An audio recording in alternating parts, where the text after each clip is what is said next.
me again, I kind of see that just as an extension of that kind of leadership role that I've maybe had through the years anyway.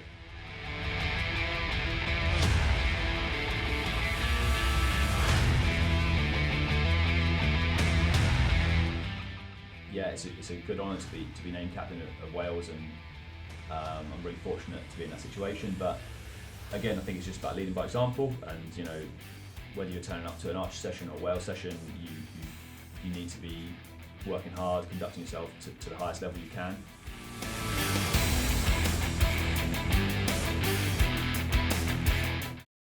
So, welcome back to the show where we take an insight into our Cardiff Archers players. So, today I'm lucky to be joined with Welsh international coach and captain James Dawe. Lovely, thanks for having us with us. So let's get into coaching first. Coaching of the under-18s. So what initially made you want to get into coaching, and is it something you do want to do long term? I think initially it was sort of more by chance and necessity that it worked well with playing, and actually Archers pushed me into it a little bit, encouraged me to coach. I did a little bit at university, and then when I came back I started coaching a bit more with the Bucks 1 women and the under 14 boys actually at the time who came through to the 18s. I do enjoy it, so it probably will be something that I don't stop doing, and obviously I'm maybe getting towards the end of my playing, so at some point that'll stop, and maybe coaching is the avenue I can then fully concentrate on. And is there a roof on where this could go, or could there possibly see yourself coaching Wales one day? I have no idea. I think a lot of my focus in the immediate short term will be on continuing to improve Cardiff Archers. Wales is an interesting one because the way that is structured is difficult to read. We've got a fantastic coach at the moment who's really pushed in some great competitions. His name's James Dawe. He's pushed us into the BBL games, and we've got sort of 3v3 qualifiers for the Commonwealth Games coming up. But because we don't have structured FIBA like we used to, the coaching cycle on that is difficult to predict. Yeah, definitely. And obviously you mentioned your many titles. We've got captain. So let's go on to captain of our D2 men here at Cardiff Met.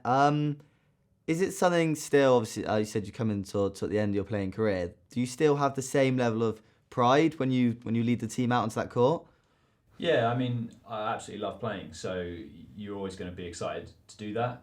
I think being the captain is just something that kind of evolved naturally. Like, we've got plenty of leaders. Having that written down in the book next to your name is not really the point. I think it's just about making sure we've got enough guys who can kind of lead the team and build a culture and keep everyone on track.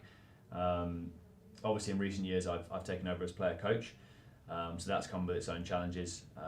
But for me, again, I kind of see that just as an extension of that kind of leadership role that I've maybe had through the years anyway, with the group we've got. And can you currently start you identifying sort of the next captain who's going to take over? Can you see any sort of figures shining through? Well, I'm not that far out the door yet, so we've got to give that a few years. No, I mean, there's loads of guys who really have got a lot of potential. And it would probably just come down to who kind of sticks around and who grows into that role. Like I say, we've got plenty of good leaders in the team and the club. So yeah, there's guys who've been fantastic throughout this year and previous years. Some of the older guys like Eddie Casito, Gareth Williams, like really lead by example, work hard, great people. And then young guys coming up, Kieran Horrigan, or even some of the younger guys, who maybe still under 18s. If they were to come back or stick around, maybe they could grow into more of a leadership role for us. Yeah, definitely. And you mentioned earlier that you're captain of Wales. Obviously, huge honour. Yeah. Do you take the same approach going between club and country? Is it the same sort of approach going into it? Yeah, I think I guess it's best just not to overthink those kind of things. And for me, it's a good honour to be named captain of Wales, and I'm really fortunate to be in that situation. But again, I think it's just about leading by example, and whether you're turning up to an Archer session or a Wales session, you need to be working hard, conducting yourself to the highest level you can. There's a lot of Archers players who also do play for Wales, so that kind of helps. Like, we're quite a close group, and like I say, the coach of Wales has been fantastic in building the culture there as well. So we've now got more of a consistent group in the Welsh squad. Obviously, national team sees each other much less than you do at a club, but we're still able to kind of build that culture. And there's guys there that we've played with for a number of years. So yeah, I think it's just turn up, work hard, and everything else kind of take care of itself. Yeah, definitely. And you, as a leader, I want to know a little bit more about in the dressing room. Do you take the approach of calm, collective, and all that, or are you putting everyone in their place? What's it like in the dressing room? I think that is largely situationally sort of dependent. For me, I guess if I had to pick one, I'm probably more calm and rational, and I want to hear input from other people. I think there's a time and place where a definitive decision might have to be made, or you might have to have a harder conversation, and that's fine when that comes around. You just have to embrace it. But I think for the main part, like, I'm more about drawing out information and opinions from the players and kind of wanting the group to work to its maximum potential. And then every now and then you have to snap, don't you? Yeah, make sure everyone knows their place. But the question we want to know is what's the banter like in the dressing room? What's it like? So, any good stories? I mean, Archers specifically, the best banter you're going to get in the dressing room is Gareth Williams giving you a little sing-song. Yeah, once you get into a bit of Sinatra, that's when you're really hitting a good time. Well, we'll get him in next time. We need to hear us ourselves. Yeah. Get him singing. You can't go wrong. No, brilliant. And with coaching, going back to coaching, we discussed you as a leader within your playing career. When it comes to coaching, do you take the same approach with the Bucks and the under-18s that you do with the men's and even at Wales level? That's a really good question. I think so. Yeah, I think I just try to sort of be myself. Like I say, like draw input out of people with the coaching specifically. Touched on it earlier about making people into decision makers, making sure they understand like why we're doing things or why they should do something, and hopefully that then sort of motivating them and cementing their understanding, improving their decision making. So yeah, I guess it's a similar approach across. Maybe when I'm playing as opposed to just coaching, it's a little bit more. I'm a bit more of a teammate to the guys, and I don't necessarily sort of step out and instruct as much as I might do with the younger groups. But yeah, I think by and large, it's just trying to make people think clearly, rationally, understand the why to stuff, and then sort of they'll hopefully grow on their own into better players. Yeah, definitely. And again, looking at your overall career, what would you say is your proudest moment? That could be coaching or it could be playing.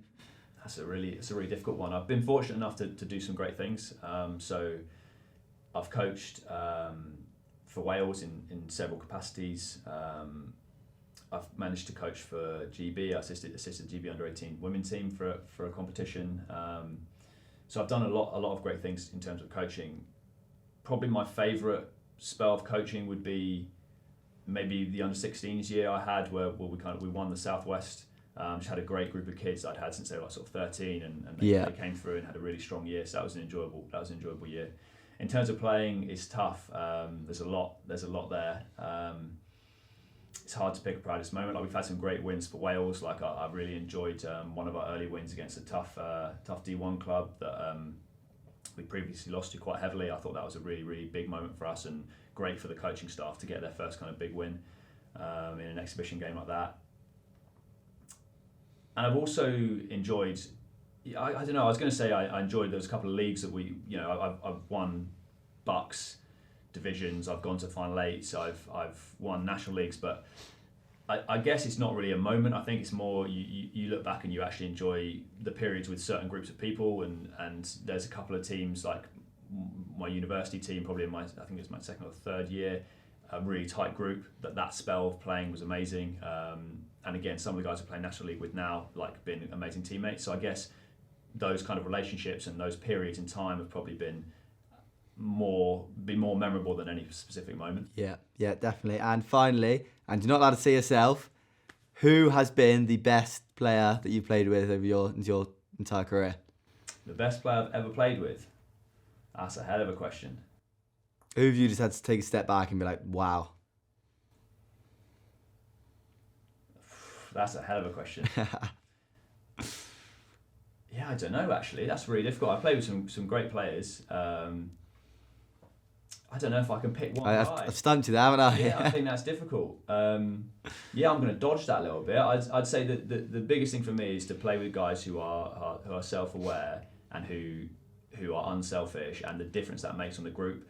I'm going to pull a name out. Eddie Gazito I've played with for a decade, and honestly every year he gets player voted in. Yeah. Like, he's just like the glue of the team, and I think in terms of just guys like that have the biggest impact in the group, and I think they're absolute gold dust. So I'm just going to give Eddie Gazito a shout out. I think you're going to get a couple of text messages now going, what's going on here, mate? Yeah, possibly. Anyway, no, but that's lovely. That's been a brilliant interview, and lovely to sit down, get a real insight. So join us next time, and hopefully we've got a few more guests coming on. But thank you very much.